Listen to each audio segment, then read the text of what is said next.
उपाय।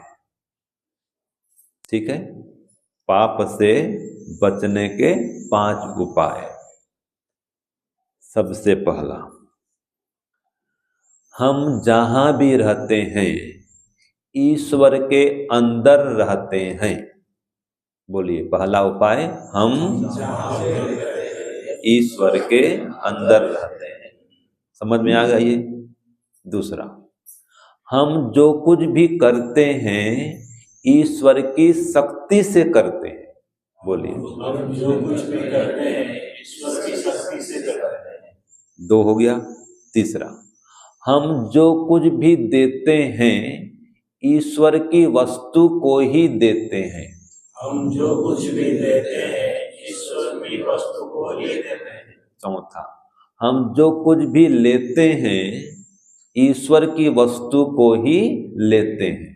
हम जो कुछ भी लेते हैं ईश्वर की वस्तु को ही लेते हैं। पांचवा, हम जिसके साथ भी लेन देन करते हैं, जिसके साथ भी लेन देन करते हैं वह ईश्वर का ही पुत्र होता है। ये 5 बातों को ध्यान रखिए। पहला, जहां भी रहते हैं ईश्वर के अंदर रहते हैं। तो हमको ईश्वर देख रहा है, उससे छुप के कोई भी काम नहीं कर सकते। अगर बुरा करेंगे दंड देगा, अच्छा करेंगे तो सुख देगा।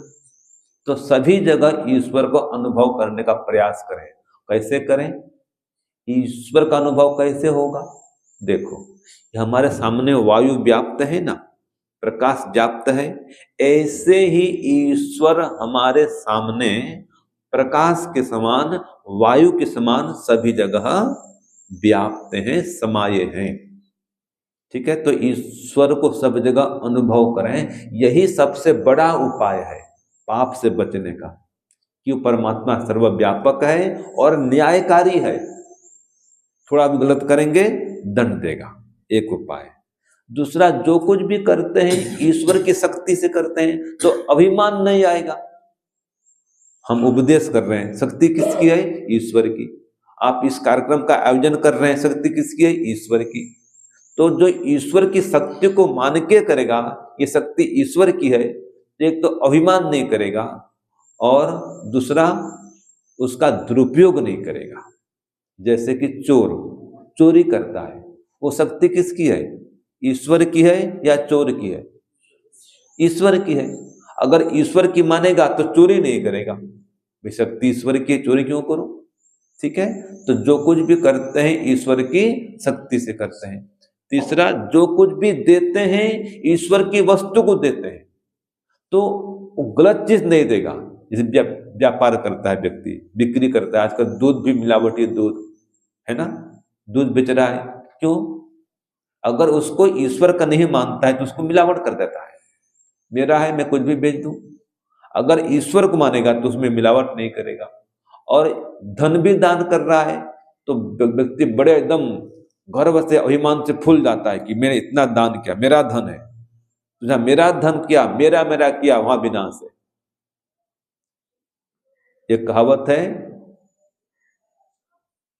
जो मैं करता है वो अपने आप को मार देता है। मुंह कहलाजे मते माइला से, ऐसे बोलते हैं ना उड़िया में। जो मुंह मैं बोलेगा अपने आप को, वो मारेगा, उसका पतन होगा। तो जो कुछ देते हैं ईश्वर की वस्तु को देते हैं। फिर जो कुछ भी लेते हैं ईश्वर की वस्तु को लेते हैं, तो हीन भाव भी मत लाओ। हम जान दे रहे हैं, ईश्वर का जान दे रहे हैं। आप ले रहे हैं तो भी ईश्वर का जान ले रहे हैं, मेरा जान नहीं है ये गुरुओं से प्राप्त हुआ ज्ञान ईश्वर का है, तो लेने में कोई समस्या नहीं। और जिसके साथ भी लेन देन करते हैं वो ईश्वर का बंदा होता है, तो किसी को ठगो नहीं। वो ईश्वर का बंदा है ना, उसका पुत्र है ईश्वर का, तो उसको धोखा मत दो, उसको गलत चीज मत दो, गलत ज्ञान मत दो, उसको भटकाओ मत। कोई उपदेश कर रहा है, गलत जगह उसको भटका देता है, ईश्वर से दूर ले जा रहा है, उसको ईश्वर दंड देगा। कोई लेन देन कर रहे हैं, उसमें चीटिंग करते हैं, धोखाधड़ी करते हैं, तो परमात्मा दंड देगा।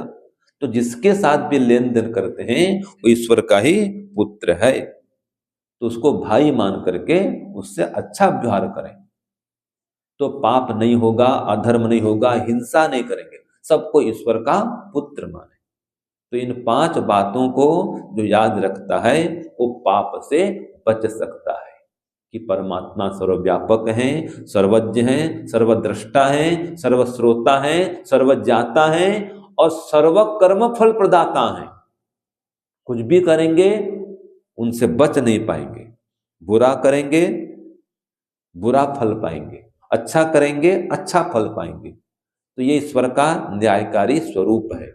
परमात्मा को इसलिए अर्यमा कहा है, अर्यमा वो यम है, यमराज, ठीक है, यम भी है, यमराज भी है, और यमा है, न्यायकारी है।